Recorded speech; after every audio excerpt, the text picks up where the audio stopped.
प्रिया रज्जनलाल से प्यार करने लगी थी और उसे ही अपना जीवन साथी बनाना चाहती थी, लेकिन दोनों का सामाजिक स्तर आड़े आ रहा था। ऐसे में प्रिया और रज्जनलाल ने ऐसा कदम उठाया कि 15 साल की प्रिया लखनऊ के बंथरा कस्बे से कुछ दूर दरोगा खेड़ा के एक प्राइवेट स्कूल में 10वीं में पढ़ती थी। उसके पिता रमाशंकर गुप्ता की जुराबगंज में हार्डवेयर की दुकान थी। प्रिया के अलावा रमाशंकर गुप्ता के 2 और बच्चे थे जो अलग अलग स्कूलों में पढ़ रहे थे। प्रिया देखने में सुंदर और मासूम सी थी। घर में सब लोग उसे प्यार से मुन्नू कहते थे।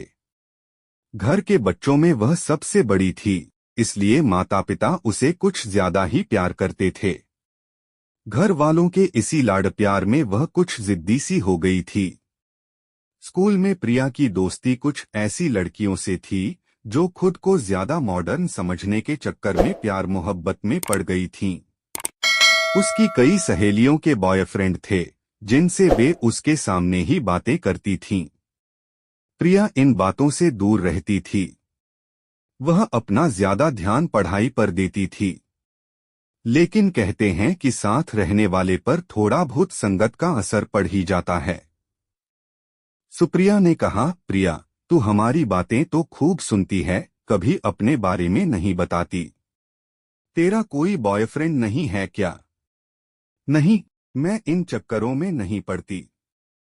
अच्छा, और मोबाइल? आरती ने चौंकते हुए सवाल किया। नहीं, अभी तो मोबाइल भी नहीं है। मैं तो तुम लोगों से अपनी माँ के मोबाइल से ही बातें करती हूँ। अरे किस जमाने में जी रही है तू यार, यहाँ लोगों के पास स्मार्टफोन हैं जिससे वे फेसबुक और व्हाट्सएप का उपयोग कर रहे हैं, और एक तू है कि तेरे पास मोबाइल भी नहीं है। आरती ने उपेक्षा से कहा। सहेली की बात प्रिया को भी चुभी। उसे लगा कि वह अपने स्कूल की सभी लड़कियों में सबसे पीछे है। उसका न तो कोई बॉयफ्रेंड है और न ही उसके पास कोई मोबाइल। वह यह सब सोच ही रही थी कि उसकी दूसरी सहेली बोली, प्रिया, यह बता कि कभी तूने खुद को आईने में गौर से देखा है? जानती है जितनी तू सुंदर और समझदार है, तुझे तमाम लड़के मिल जाएंगे। उनमें जो सही लगे उसे बॉयफ्रेंड बना लेना। फिर देखना, मोबाइल वह खुद ही दिला देगा। सहेलियों की बातों ने प्रिया पर असर डालना शुरू कर दिया। वैसे प्रिया महसूस करती थी कि जब वह स्कूल आती जाती है तो कई लड़के उसे चाहत भरी नजरों से देखते हैं, लेकिन उसने कभी उनकी तरफ ध्यान नहीं दिया।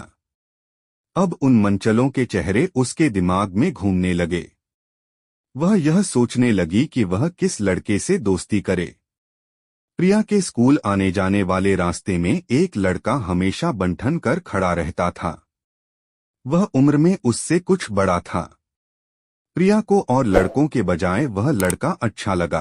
अगले दिन प्रिया जब घर से स्कूल के लिए निकली तो रास्ते में उसे वही लड़का मिल गया। प्रिया उसे देखकर मुस्कराई तो उस लड़के की जैसे बाँछें खिल गईं। वह समझ गया कि लड़की की तरफ से उसे ग्रीन सिग्नल मिल गया है। जल्दी ही वह लड़का स्कूल जाते समय मोटरसाइकिल से प्रिया के पीछे पीछे जाने लगा और उससे बातें करने का मौका तलाशने लगा। एक दिन मौका मिला तो उसने प्रिया से बात की और उसे बताया कि उसका नाम रज्जनलाल है, वह हमीरपुर गांव का रहने वाला है। हमीरपुर बंथरा के पास ही था। इसके बाद दोनों के बीच बातचीत शुरू हो गई। कुछ दिनों बाद रज्जनलाल ने प्रिया के सामने प्यार का इजहार किया तो उसने हंसी में जवाब देकर सहमति जता दी। इसके बाद दोनों स्कूल आने जाने के रास्ते में मिलने जुलने लगे।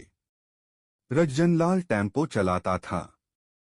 प्रिया को जब उसके काम के बारे में पता चला तो उसने रज्जनलाल को टेम्पो चलाने के बजाय कोई दूसरा काम करने की सलाह दी। बात प्रेमिका की पसंदगी की थी, इसलिए उसने अगले दिन से ही टेम्पो चलाना बंद कर दिया और कोई दूसरा काम खोजने लगा।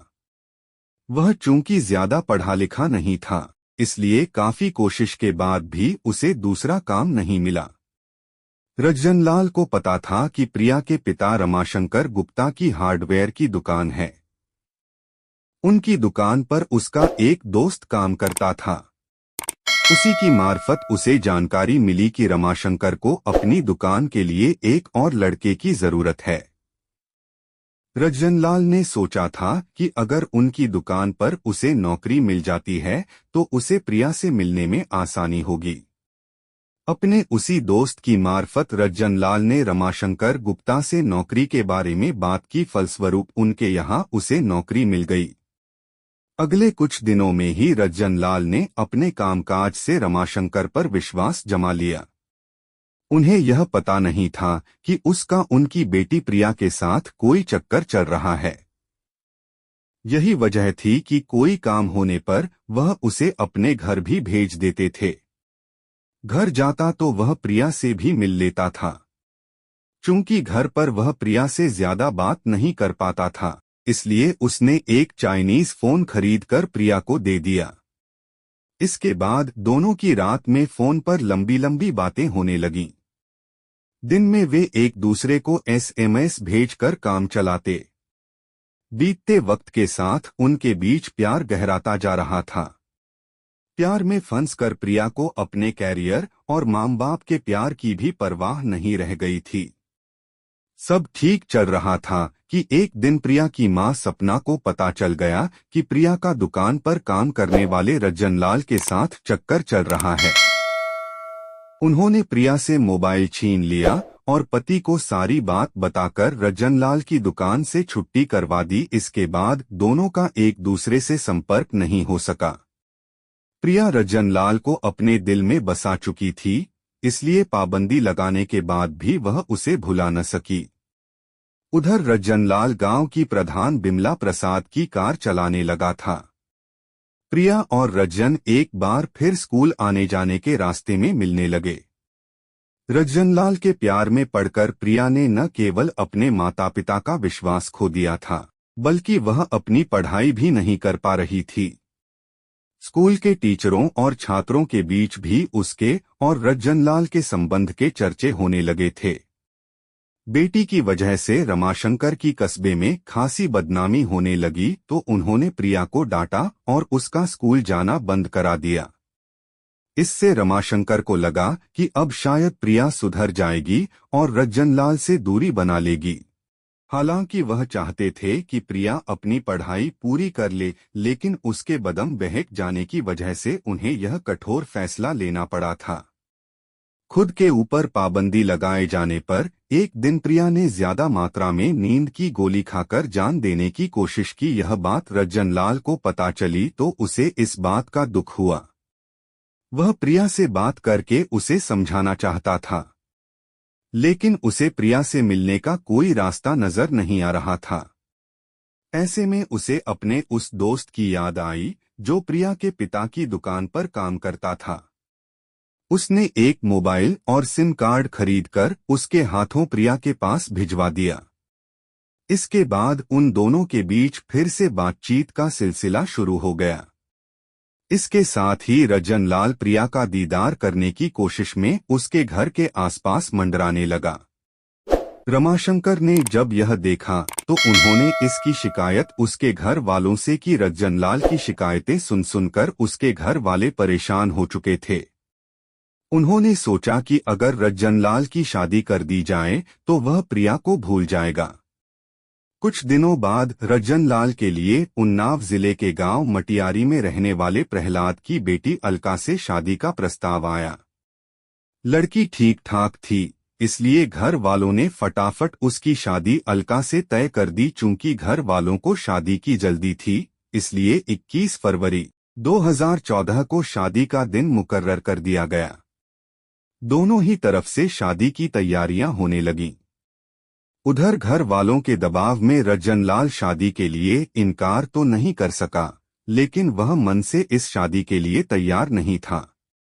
उसके दिल में तो प्रिया ही बसी थी। जैसे जैसे 21 फरवरी नजदीक आ रही थी, उसकी चिंता बढ़ती जा रही थी। इसी चिंता में 19 से 20 फरवरी की रात उसे नींद नहीं आ रही थी। करीब 12 बजे उसने प्रिया के मोबाइल पर एसएमएस किया, जिसमें लिखा था, हम तेरे बिन अब जी नहीं सकते। हम न खुद किसी के होंगे और तुमको किसी और का होने देंगे। दूसरी तरफ से प्रिया ने भी उसका साथ निभाने के वादे के साथ एसएमएस किया। प्रिया का एसएमएस पाने के बाद रज्जनलाल ने मन ही मन एक खतरनाक योजना बना ली, जिसके बारे में उसने प्रिया को भी बता दिया। उस रात प्रिया अपनी मां के पास लेटी थी। बेटी को देखकर मां यह अंदाजा नहीं लगा पाई कि वह उनके विश्वास को तोड़ने की साजिश रच चुकी थी।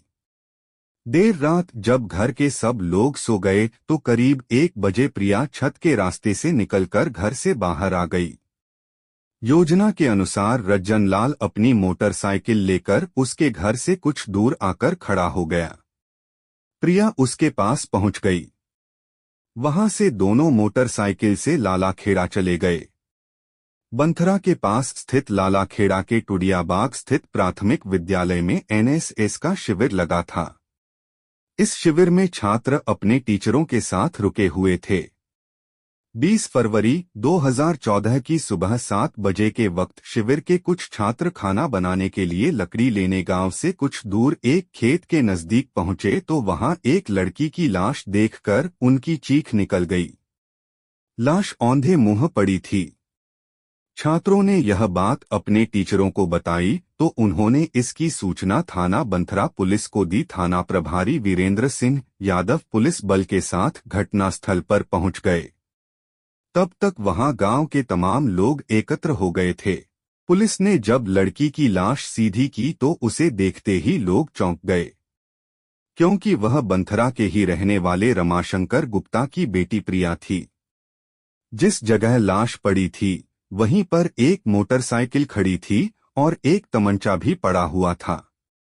पुलिस लाश का अभी मुआयना कर ही रही थी कि कुछ लोगों ने बताया कि पास के ही एक पेड़ पर एक युवक ने फांसी लगा ली है।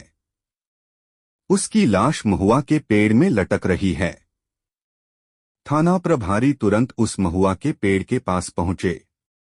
वह पेड़ वहां से लगभग 50 मीटर दूर था। उन्होंने देखा पेड़ में बंधी लाल रंग की चुन्नी से एक युवक की लाश लटक रही है। पुलिस ने जब लाश को नीचे उतरवाया तो लोगों ने उसकी शिनाख्त रज्जनलाल के रूप में की। पुलिस को लोगों से यह भी पता चला कि प्रिया और रज्जन का प्रेम संबंध चल रहा था। 2 से 2 लाशें मिलने की खबर आसपास के गांव वालों को चली तो सैकड़ों की संख्या में लोग वहां पहुंच गए। प्रिया और रज्जनलाल के घर वाले भी वहां पहुंच चुके थे।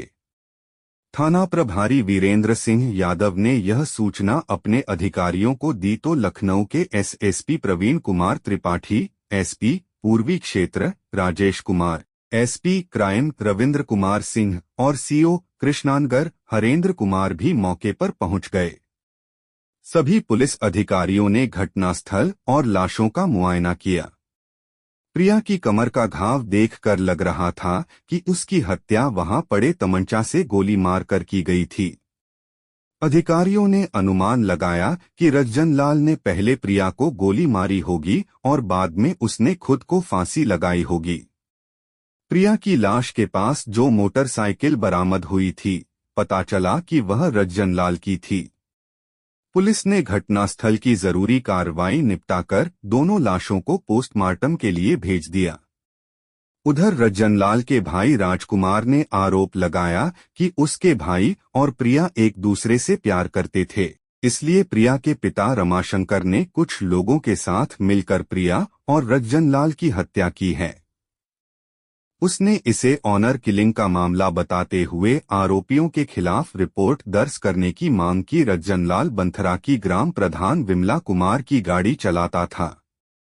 विमला के पति रिटायर पुलिस ऑफिसर थे। वह भी थाना पुलिस के ऊपर दबाव डालने लगे तो पुलिस ने राजकुमार की तहरीर पर रमाशंकर और उनके नौकर राजू आदि के खिलाफ भादंवी की धारा 302 और 201 के तहत मुकदमा दर्ज कर लिया। दूसरी ओर प्रिया के पिता रमाशंकर का आरोप था कि रज्जनलाल उनकी बेटी को बहला फुसलाकर भगा ले गया और उसकी गोली मारकर हत्या कर दी। रमाशंकर गुप्ता ने इस संबंध में थाना प्रभारी को एक तहरीर भी दी। इस मामले की जांच थाना प्रभारी वीरेंद्र सिंह यादव खुद कर रहे थे। 20 फरवरी को जब दोनों लाशों का पोस्टमार्टम हुआ तो उसकी पूरी वीडियोग्राफी कराई गई, जिससे कार्रवाई में पारदर्शिता बनी रहे और पुलिस के ऊपर अंगुली न उठे। पोस्टमार्टम रिपोर्ट में रज्जन लाल के मरने की वजह फांसी के फंदे के कारण दम घुटना बताया गया। उसके शरीर पर किसी तरह की चोट का कोई निशान नहीं था। सारी हकीकत सामने आ सके इसके लिए एसएसपी प्रवीण कुमार ने एसपी रविंद्र कुमार सिंह को भी इस मामले की जांच में लगा दिया। रज्जनलाल ने हताशा में यह कदम उठा तो लिया, लेकिन ऐसा करने से पहले उसने यह नहीं सोचा कि जिस लड़की से अगले ही दिन उसकी शादी होने वाली थी, उस पर और उसके घर वालों पर क्या गुजरेगी। अलका को जब पता चला कि उसके होने वाले पति रज्जनलाल ने खुदकुशी कर ली है तो उसके पैरों तले से जमीन खिसक गई। उसके यहाँ शादी की जो तैयारियां चल रही थीं, वह मातम में बदल गईं। पिता प्रहलाद की समझ में नहीं आ रहा था कि ऐसे में करें तो क्या करें। ऐसे में लोगों ने उन्हें सलाह दी कि जब शादी की सारी तैयारियां हो ही चुकी हैं तो क्यों न अलका की शादी रज्जनलाल के छोटे भाई राजकुमार से कर दी जाए। प्रहलाद ने जब यह प्रस्ताव राजकुमार के सामने रखा तो उसने सहमति जता दी। इस पर 20 फरवरी 2014 को जिस समय रज्जनलाल के अंतिम संस्कार की तैयारी चल रही थी, उसी समय राजकुमार 5 लोगों के साथ अलका से शादी रचाने चला गया। जांच के बाद पुलिस ने इस मामले को ऑनर किलिंग की घटना मानने से इनकार कर दिया। कुछ लोगों ने पुलिस की इस बात को झुठलाते हुए पुलिस के खिलाफ विरोध प्रदर्शन किया और कानपुर लखनऊ हाईवे पर जाम लगा दिया। जाम लगाने वालों की पुलिस ने वीडियोग्राफी कराई और बड़ी मुश्किल से समझा बुझाकर जाम खुलवाया। इसके बाद पुलिस ने हाईवे जाम करने वालों के खिलाफ मुकदमा दर्ज कर लिया।